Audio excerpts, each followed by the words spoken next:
Assalamualaikum warahmatullahi wabarakatuh. Perkenalkan, nama saya Sulistiawati Adam. Di video kali ini saya akan mempresentasikan materi mengenai beberapa pilihan desain organisasi.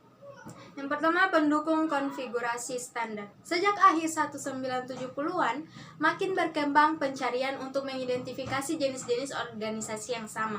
Termasuk dalam usaha tersebut adalah keyakinan bahwa sebenarnya terdapat sejumlah keterbatasan konfigurasi yang cukup dalam kategori mereka, tetapi ini berarti berbeda dari organisasi dari kategori yang lain. Setiap konfigurasi mengandung sekelompok elemen kompleks yang secara internal bersatu padu dan di mana keberadaan beberapa elemen menunjukkan pada kemungkinan adanya hal yang sama pada yang lain. Berikut elemen-elemen umum dalam organisasi.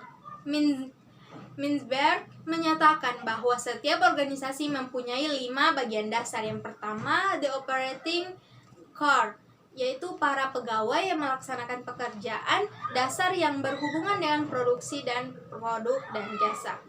Yang kedua, the strategy apex, manajer tingkat puncak yang diberi tanggung jawab keseluruhan untuk organisasi itu. Yang ketiga, the middle line, para manajer yang menjadi penghubung operatif core dengan strategic apex. Yang keempat,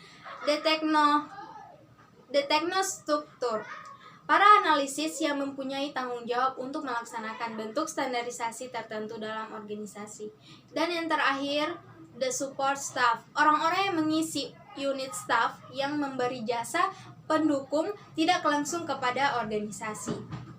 Nah, berikut struktur sederhana. Struktur sederhana dikatakan terutama dikarakteristikan oleh hal-hal yang bukan sebenarnya ketimbang yang sebenarnya. Struktur sederhana tidak rumit, kompleksitasnya rendah, mempunyai sedikit formalisasi, dan mempunyai wewenang yang disentralisasi pada seseorang. Struktur sederhana digambarkan sebagai sebuah organisasi yang datar, dengan operatif core yang organik, dan hampir semua orang melapor kepada seorang strategi apex di mana kekuasaan pembuatan keputusan disentralisasi.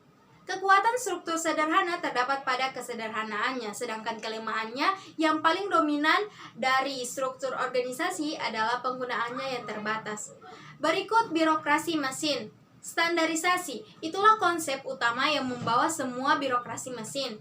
Birokrasi mesin mempunyai tugas operasi rutin yang sangat tinggi, peraturan yang sangat diformalisasikan, tugas yang dikelompokkan ke dalam departemen fungsional, wewenang yang disentralisasikan, pengambilan keputusan yang mengikuti rantai komando, dan sebuah struktur administrasi yang rumit dengan perbedaan tajam antara aktivitas ini dan staf.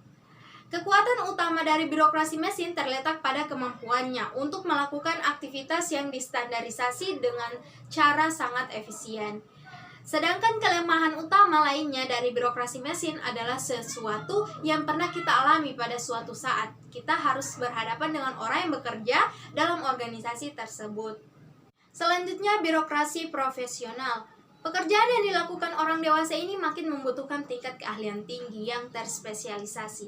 Hal ini menciptakan kebutuhan akan suatu desain organisasi yang menyadarkan diri pada spesialisasi sosial dan pada spesialisasi fungsional.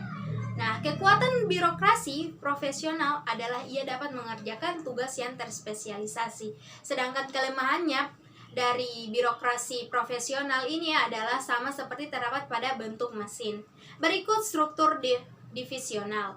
Kekuasaan dalam struktur divisional digambarkan terletak pada manajemen menengah. Alasannya adalah bahwa struktur divisional tersebut sebetulnya adalah sejumlah unit yang otonom, masing-masing secara khas adalah birokrasi mesin yang dikoordinasi secara terpusat oleh sebuah kantor pusat.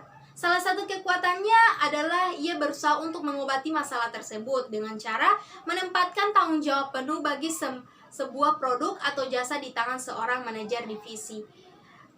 Kategori struktur baru mengenai Procter dan Gamble.